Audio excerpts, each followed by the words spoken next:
Hey everyone, Leanne here from Kingdom Blogger. So let me ask you something. When you create content, do you create it with a one and done it mindset? Like I'm just creating this blog post or I'm just creating this video. Or do you create it with the mindset of the bigger picture, like other ways that you can utilize it or other things that you can build from it? So today I'm going to talk to you about creating repurpose-minded content. So what does that even mean? So, like I said, usually when you get started, like you're creating a blog post, you've created your content plan. If you really were creating it, with the SEO focus, you've kind of, which is what we did before, things have drastically changed in the landscape over the last year. But our mindset was just here's this list of keywords that seem to have, low competition, and I'm going to write blog posts for those keywords.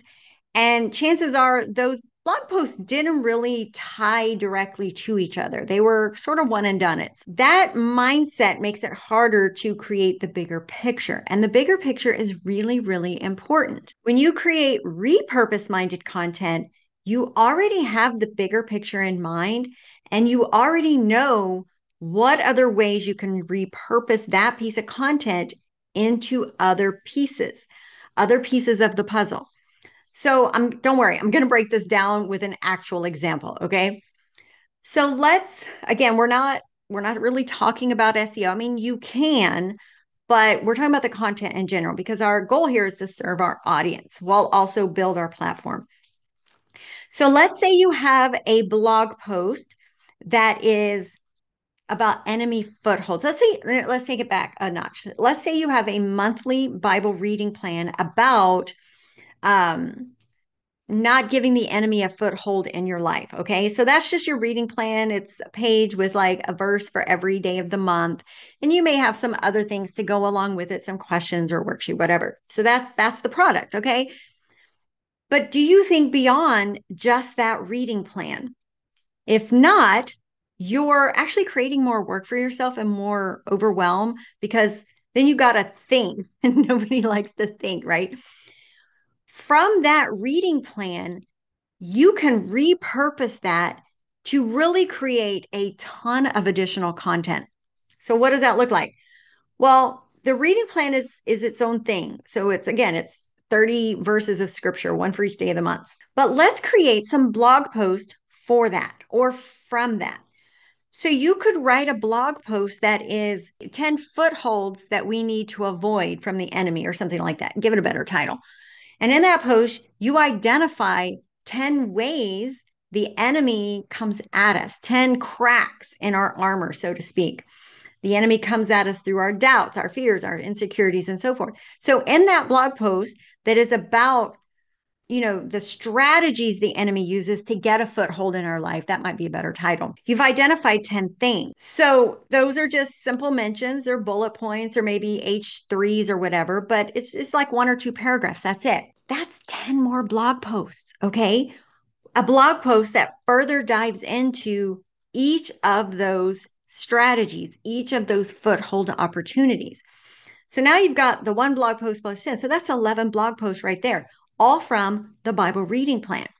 All right. So now you've got 10 blog post ideas. And of course, within those blog posts, you should be mapping out ideas for additional content that from the content in that particular post. But coming back to this one. So now you have 10 additional blog posts. There's 10 video ideas to build your YouTube channel. Again, you should be building your blog and YouTube at the same time. If you don't know why, watch the previous video, which I will link down, which talks about starting a blog now versus 2 years ago. Building your YouTube and blog at the same time is really important. Don't reinvent the wheel. Create content based on what you've already got. Why? Because they can send each other traffic. Embed that video into the blog post, and in the video, put the link to the blog post down in the video description. This is what I've been doing to build. I don't really do blog posts for blogging tips anymore. Everything I do is on video, but for my faith channel, every video I create, actually, I create the video first and then I create the blog post to go with it. So either way, that works. But none of it is created for a one and done it. If I'm going to create a video, I already know I'm going to create blog content to supplement. You're not regurgitating what you said on the video or what you did on the blog post. It's a supplement. It's a different perspective. So now you've got blog content and video for YouTube from that Bible reading plan. And again, that Bible reading plan was maybe just a freebie on your site. You're just like, here, I'm creating these things, and it drives traffic to your site. But now it can drive even more traffic, okay? Because in the blog posts, right, you can mention at the very end, hey, if you want to take a deeper dive into enemy foothold, be sure to read our Bible reading plan. So the reading plan might link to the main page, but each of those 10 blog posts about the different strategies also link back to the original reading plan, right? Everything is tied to each other. Okay. So now we've got the blog post, we've got the full length YouTube video. Now you already have ideas or the theme to create social media, to create shorts, which you then repurpose to the other platforms, Instagram, YouTube, TikTok, whatever.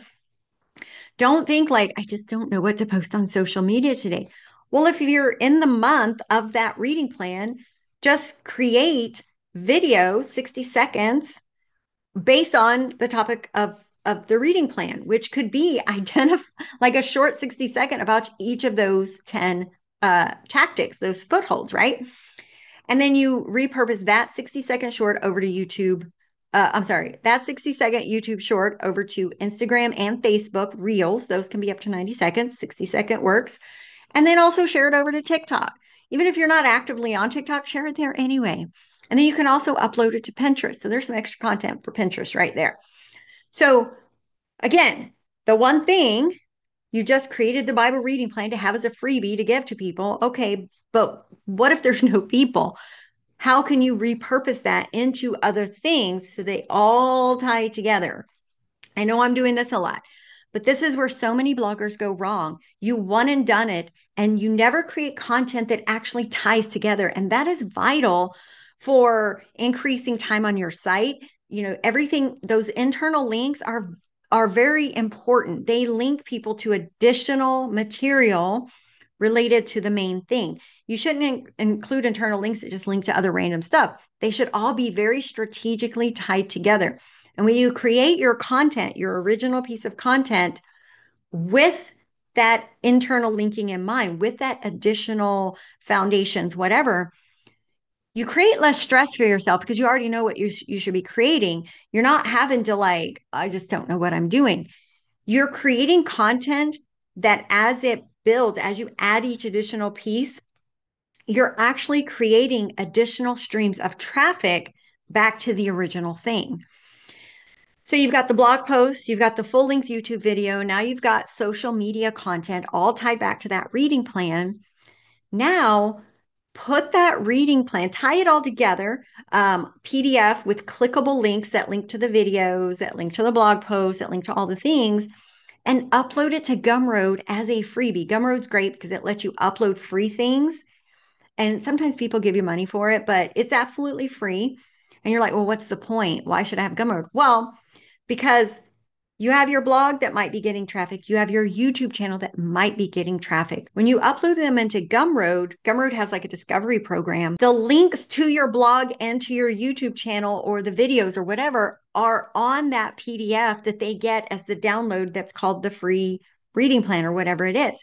So now you're providing another opportunity for traffic beyond just the individual platforms themselves. I've been doing this and it works wonderfully. I get a lot of traffic to these things that have no SEO value because of those Gumroad studies or those Gumroad freebies. And then, of course, from there, create tons of Pinterest pins. Pinterest pins for the blog post, all of them, all 11 of them. Pinterest pins for all of the videos that you create. You can even create Pinterest pins for those shorts if you wanted to. And then you can also share them directly to Pinterest as a video. And then Pinterest pins for the URL of the Gumroad freebie. So now you're like, what? Blog post, video, and Gumroad link. So now you're tripling the traffic potential just from Pinterest alone. So again, when you're creating content, don't just think of, I am going to create this blog post or whatever it is, or I'm just going to create this video, or I'm just going to create this freebie. Before you sit down to create it, think of how you can, whatever that thing is. So you have your other platforms. So the platforms are blog, YouTube, social, and let's say digital products. So we'll see Gumroad. So you have 4 platforms right there. So whichever one you start with, before you actually put it together, think of how you can incorporate the other 3 or use that thing and the other 3 together. So no matter which one of them somebody finds you, they're automatically going to find the other 3. Like that is the goal. That is how you create a foundation for continue. It's like a traffic circle. It's like everything is tied to each other. And even if one of those platforms fails, like Google rips it out from under you, those other 3 are still working. If it had not been for Pinterest and some of the other ones that I've mentioned, when Google ripped my Google traffic, my organic traffic, it wiped it out. But I still had all this other traffic because I had those other things in place. I never create one and done it content. This is the key for you to build your ministry in a sustainable kind of way. And really, I mean, it sounds like a lot because you're like, I got to create all these things. But if you do it in this strategized way, it really is so much easier. You can write your blog content on one day, do your videos on another day, put your products together, whatever. Like there is a way to do this that it's not overwhelming, but you have to have the bigger picture in mind from the beginning so that it all makes sense and everything you're creating is creating with a repurpose in mind. All right. I would love to hear your feedback, your comments, drop them below. Of course, if you like this video, give me a thumbs up. And of course, you can always hop over to my Facebook group and get real-time support there. I would love to help you figure all this stuff out so you can start building the ministry that God has called you to and start seeing the fruits from your efforts. All right, everyone, God bless and have a great week. Bye-bye.